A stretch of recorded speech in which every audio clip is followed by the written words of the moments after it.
It's Father's Day, and of course today I'm thinking about my awesome dad. So if you're lucky enough to know my dad, stick around, you're going to enjoy these stories. If you're not lucky enough to know my dad, I'm sorry about that. I actually feel bad for people who don't have my dad in their life because he's such a cool guy. So you may want to stick around and hear these stories too. He's pretty entertaining.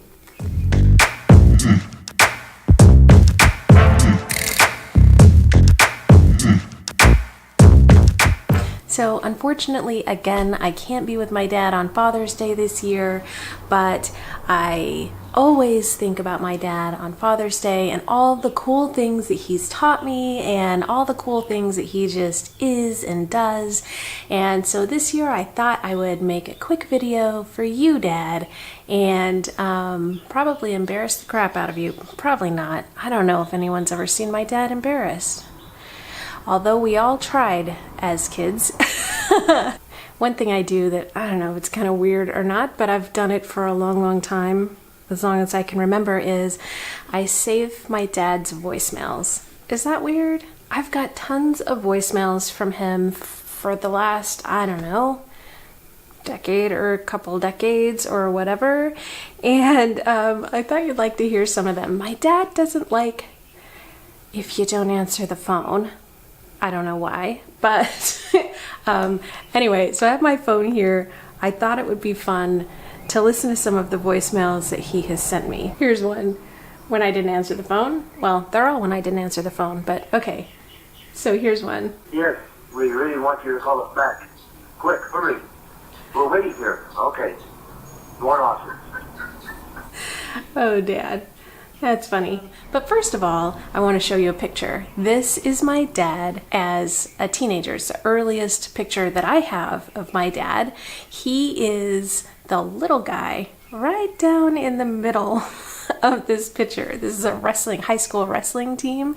And yeah, he was kind of a badass, even being that small growing up. And yeah, my dad is that small. I'm 5 feet tall. I think he's maybe 3 inches taller than me, but he was a wrestler in high school. He was a policeman later on. Here's a picture I have of him in uniform from when I was little. Look, it was Christmas time because there's Christmas gifts all around him in this picture. He was a volunteer police officer actually when I was a kid, and he also was a volunteer fireman, and I don't have any pictures of him. Maybe some of my sibs, if you guys have pictures of him, put it in the comments below, being a fireman. But here's a funny story about my dad as a fireman. Every year, I think it was every year, all of the firemen on the western slope of Colorado, like that west half of the state, would get together for like a competition. One thing the firemen would always do, one of the competitions would be like they would have to hold this hose by themselves,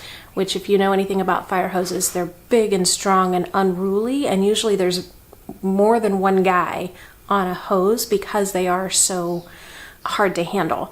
So these guys would get out there one guy at a time and have to aim this fire hose at, I don't know what they were, bowling pins or something, down the roadways and knock those pins down or whatever it was. I don't think it was bowling pins. It was something bigger. I was a little kid the last time I remember going to one of these, real small. So my memory's a little bit fuzzy, but I do remember this. So these guys would, of course, do their whatever competition. I think it was timed. They had to knock whatever it was. Maybe it was hay bales or something down the road. And then they would find their family in the crowd because they were on a street, so the crowd's on both sides.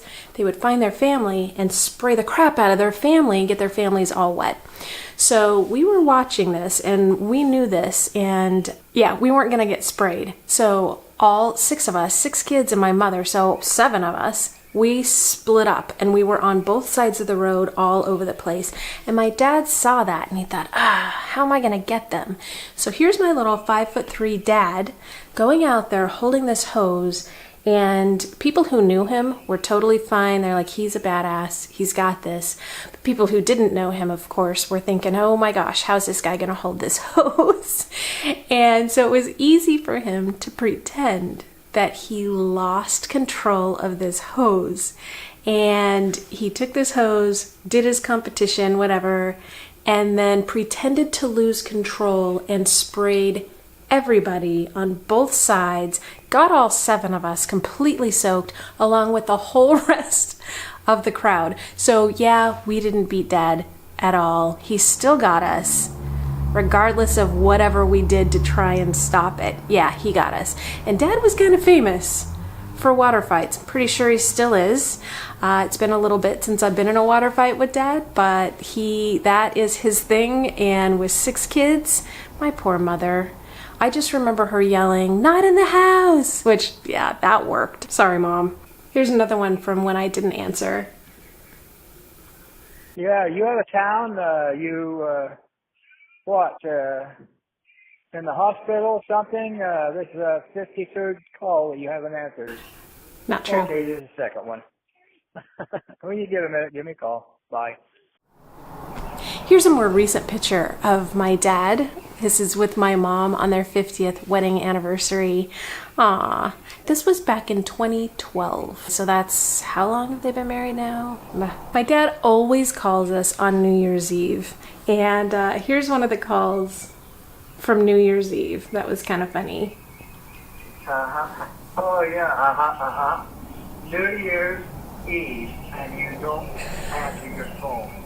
How's anybody going to scream and yell and say, "Hey, Happy New Year's, and a Merry Christmas," and that kind of stuff. Anyway, Happy Christmas and a Merry New Year's.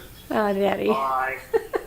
All right, I don't have a date on this one, but this is one that he left me one of the times when I was leaving Colorado to go to California, and it was during that awful 5-year drought that California had.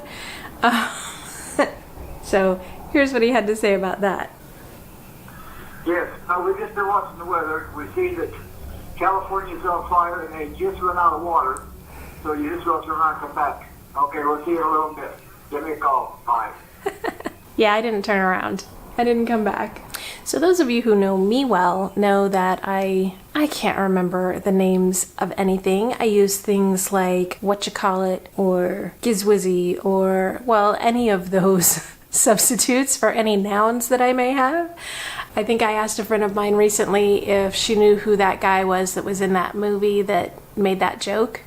Yeah, I get that from my dad, and here's proof. Let me show you. Yeah, just me. I was wondering if you still have my Gizwizzy on that. So I was calling about. So give me a call. Bye.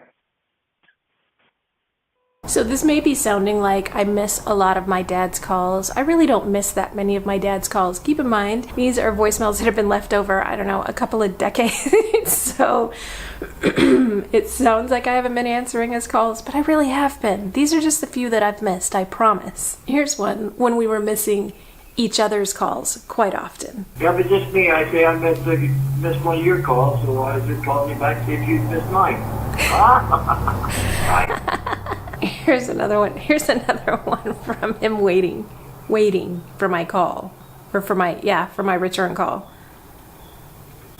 Yes, we really want you to call us back. Quick, hurry. We're waiting here. Okay. We're waiting here. Yeah, here's another. Answer your phone all the time. I never get you to answer your phone. Not anyway, true. The limo just outside the deal there. So there are a few things that stick out in my mind that my dad taught me. One thing that he taught me was, and I think that probably his height taught him pretty early on, is to be the first one to make a joke about myself. That is a great defense for bullies, by the way. If you take their thunder, if you make fun of yourself first for whatever shortcomings you have, then no one else is going to be able to make fun of you and make you feel bad about that. So my dad became a jokester early on in life, and he taught me to do the same thing. I have a lot more shortcomings to joke about than my dad does. I mean, he thinks his height is a shortcoming, maybe, I don't know, and that's why he jokes about it a lot. But yeah, it taught me to really have a good sense of humor about pretty much everything and not worry about a whole lot. And I think that has really shaped my life in a positive way, and I really appreciate that, Dad. All right, if you know my dad, he tells everybody every joke under the sun that he can remember that day, and you're not getting away from my dad without a joke. But one of the jokes about his height that I remember specifically was, the best thing about being a short man was slow dances with tall women, I think he said. Yeah, Dad, you may not want to tell that joke anymore. Just a thought. I don't know. It's just me. Answer your phone. Your phone's so good. It broke. Oh no. Answer your phone. Okay. Just wondering if he's going to go to the reunion or what was going on or why. I didn't go. You know how dads are. Bye.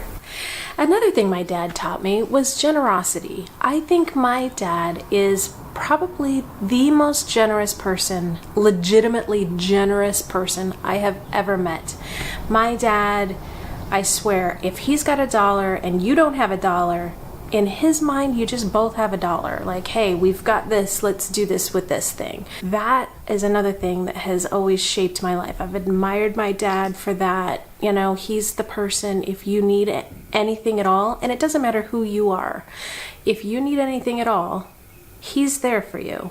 And hands down, no question, whatever shenanigans I get myself in all through my whole life, which have been a few, Dad's been there to help me. And it's, yeah, I know I'm his daughter and whatever. He's there to help anyone. He's there. That's it. And that to me, I've never met somebody more generous than my dad. So sweet. Here's a picture from a while back. My mom and my dad in a, the typical couples photo from the 70s, I think. I think that was the decade. Maybe it was earlier than that. I don't know. But anyway, here's another one. My dad trying to find the eclipse with my mother. Just being goofy. Did I tell you my dad's a goofy guy? Yeah, he's kind of goofy. Here are my parents at Christmas time. I think it was this last year. I wasn't there, but I stumbled across this picture. More pictures of my dad being goofy. Hula hoop. Yeah, he's a master hula hooper. I don't know if you know that, but he is. Here's a picture of my dad with one of my high school friends. Actually, this is kind of recently. Annie, if you remember this, you and Dad bumped into each other. I think you said it was at a Taco Bell.